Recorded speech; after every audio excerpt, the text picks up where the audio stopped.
آپ کی والدہ جو ہے وہ جوانی میں بیوہ ہو گئی، آپ کی 2 بہنیں تھیں، ایک بھائی تھا اور غریب آدمی تھے، اور غریب آدمی کا ہر معاشرے میں ہی حال برا ہوتا ہے، لیکن قربان جائیں اپنے آقا کی عظمت پر، اس مدنی محبوب کی عظمت پہ کروڑوں سلام، جس نے آ کے غریبوں کے سر پہ ہاتھ رکھا، جس نے آ کے غریبوں کی مجبوریوں کو دور کیا، جس نے آ کے غریبوں کو سہارا دیا۔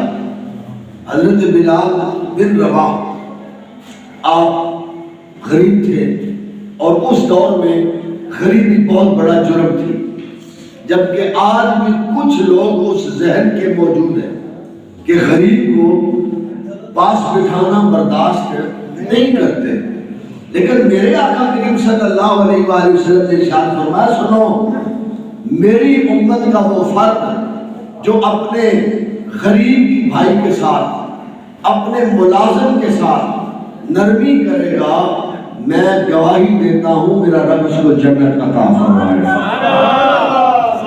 اس وقت تو غریبی بڑا مسئلہ تھا اور بڑا عیب سمجھا جاتا تھا، لیکن حضرت بلال بکتے بکتے عبداللہ بن جدان کے پاس پہنچے۔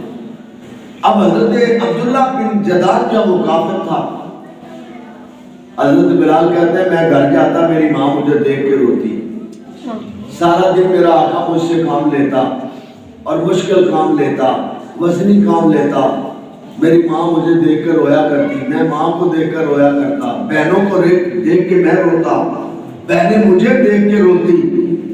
آپ کہتے ہیں ایک دن ایسا ہوا کہ عبداللہ بن جدان نے نا مجھے کہا جاؤ بت خانے کی صفائی کر کے آؤ۔ تو حضرت بلال جو ہے نا جہاں کام کرتے تھے وہاں سے حضرت ابو بکر بھی گزرا کرتے تھے، کیا کرے صدق و وفا، رونق بازار مصطفیٰ۔ حضرت ابو بکر گزرتے تو کہتے بلال آ تو صحیح نہ ذرا، جس زلف رسول کا میں اسیر ہوں اس کا قاضی تو نہیں بن جا۔ ایک نبی آیا ہے جس نے ایک اللہ کا پیغام دیا ہے، اور وہ غریبوں کے سر پہ ہاتھ رکھتا ہے، وہ غریبوں کی مرادیں برلاتا ہے، وہ غریبوں کی بات کرتا ہے۔ تو حضرت بلال اسلام لا چکے تھے دل میں، ابھی اظہار نہیں کیا تھا، لیکن عبداللہ بن جدان کہنے لگا جاؤ بت خانے کی صفائی کر کے آؤ۔ اس دن گئے آپ، تو عبداللہ بن جدان کے جو بندے تھے وہ بھی وہاں موجود تھے، تو ان بندوں میں سے کسی نے دیکھ لیا، حضرت بلال نے گوبر اٹھایا اور بتوں کے منہ میں مارا اور کہا جو اپنے چہرے کو صاف نہیں کر سکتے وہ کسی کو کیا دے سکتے، وہ کسی کو کیا دے سکتے، وہ کسی کو کچھ نہیں دے سکتے۔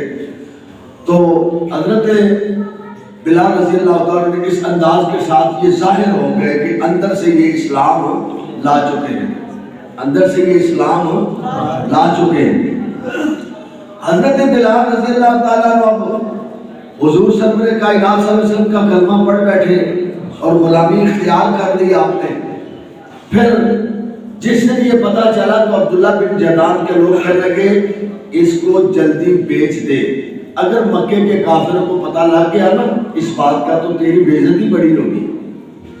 اس نے شام کا انتظار کیا، رات ہوئی تو امیہ بن خلف سے جا کے ملا، کہنے لگا میں غلام بیچنا چاہتا ہوں، غلام لے لو۔ کہا ٹھیک ہے لے لیتے ہیں۔ کہا تو میرا دوست ہے ویسے لے لے، لیکن اس نے 50 دینار میں حضرت بلال کو خرید لیا۔ اس نے یہ بات نہیں بتائی کہ یہ مسئلہ بن چکا ہے، اسلام کا اظہار ہو چکا ہے۔ امیہ بن خلف کے پاس حضرت بلال کام کرنے لگے، وہ دور جاہلیت تھا، لوگ منڈیوں میں بکا کرتے تھے، غلاموں کو لوگ خریدا کرتے تھے، امیر لوگ غریبوں کو خرید لیتے تھے پیسے دے کے 10 کوڑیوں کے عوض۔ حضرت بلال رضی اللہ تعالیٰ عنہ ابھی آپ نے اظہار کھل کے اظہار اسلام کا، اسلام کی محبت کا کھل کے اظہار نہیں کیا۔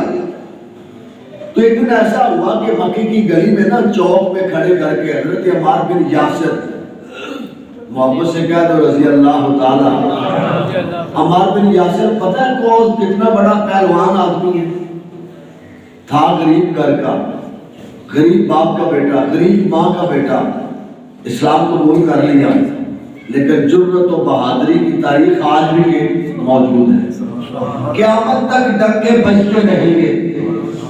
حضرت عمار بن یاسر کو نا گلی کے چوک میں، مکے کے چوک میں کھڑا کیا، ابو جہل بھی کوڑے مار رہا ہے، ابو لہب بھی کوڑے مار رہا ہے، ابو سفیان بھی کوڑے مار رہا ہے، امیہ بن خلف آیا وہ بھی کوڑے مار رہا ہے۔ اب خود اندازہ کریں دین کی قیمت کتنی بڑی ہے، دین کی قیمت ہے، مجھے اور تجھے تو مل گئی مفت میں۔ آنکھ کھولی، ماں باپ نے کلمہ پڑھایا، استاد کے پاس لے گئے، استاد نے قرآن پڑھایا، دین سکھایا، کچھ سیکھا کچھ نہ سیکھا، کام چلا، کمانے لگے، پیسے کمانے لگے، کاروبار میں پھنسنے لگے، بس بات ختم ہو گئی۔ لیکن جنہوں نے دین کو سمجھا انہوں نے دین کی قیمت بھی ادا کی ہے، اور جو دین کی قیمت ادا کرتا ہے پھر اس کو قدر ہوتی ہے کہ یہ شے کتنی قیمتی ہے۔ دین بہت بڑا قیمتی سرمایہ ہے۔ حضرت عمار بن یاسر کو مار رہے، جسم سے لہو نکل رہا ہے، آپ کا جرم کیا ہے؟ لا الہ الا اللہ محمد رسول اللہ۔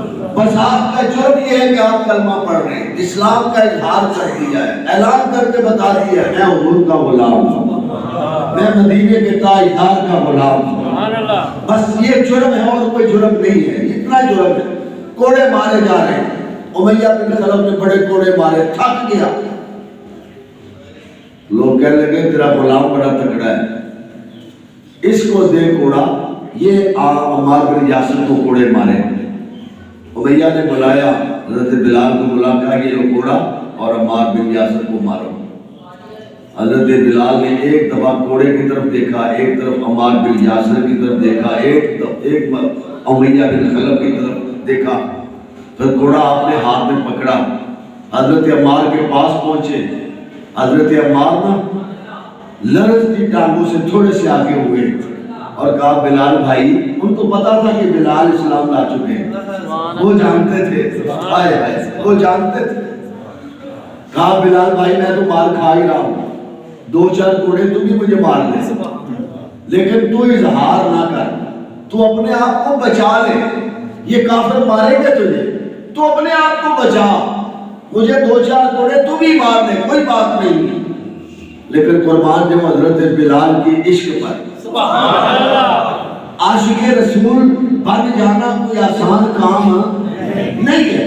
حضرت بلال رضی اللہ تعالیٰ عنہ، آپ نے نا وہ کوڑا پکڑا، کوڑا پکڑ کے نا آپ نے دیکھا عمار بن یاسر کی طرف، امیہ بن خلف کی طرف۔ اب حضرت بلال میدان میں آنے لگے، میدان میں، اور جب پتہ میدان میں اترتا نا بات پھر ہی نظر آتی ہے، پھر ہی پتہ چلتا ہے اصل مسئلہ کیا ہے۔ میدان میں اترے بغیر پتہ چلتا۔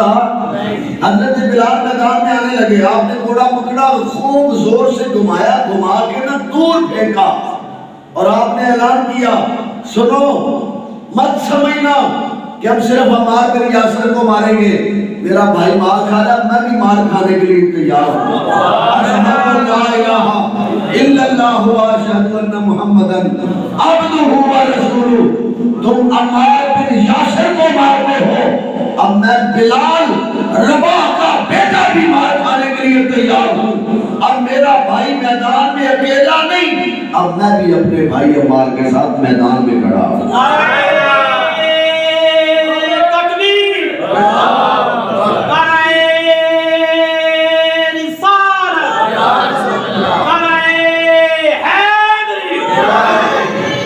حضرت بلال رضی اللہ عنہ کلمہ پڑھا نا جب، تو پھر کفار جو تھے وہ دنگ رہ گئے کہ یہ ہوا کیا ہے، ماجرا کیا ہے، یہ بنا کیا۔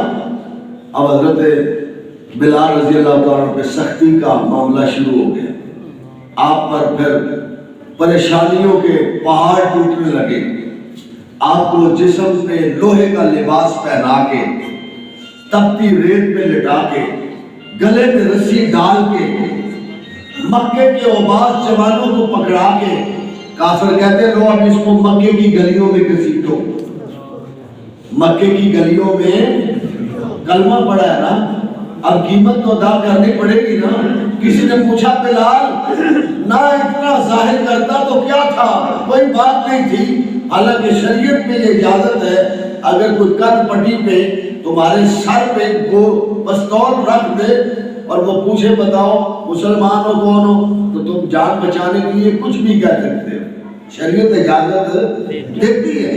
لیکن قربان نے حضرت بلال کے عشق پر، حضرت بلال کی محبت پر، حضرت بلال کی عظمت پر، حضرت بلال سے پوچھا تم اظہار نہ کرتے تو کیا تھا؟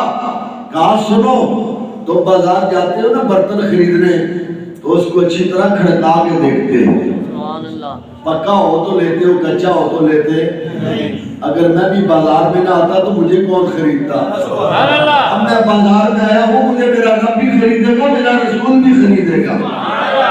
اب یہ جو میں نے سودا کیا، یہ سودا میں نے مہنگا نہیں کیا، یہ بڑا سستا سودا کیا ہے۔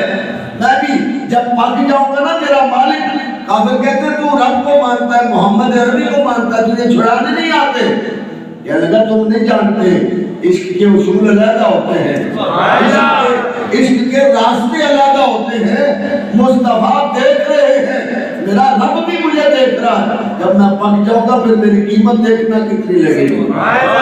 حضرت عمار بن یاسر کو مارا گیا، جسم لہو لہان کیا گیا اور کلمہ پڑھنے کی قیمت جو ہے ان سے وصول کی گئی، پھر ان کو لٹکا کے شہید کیا گیا۔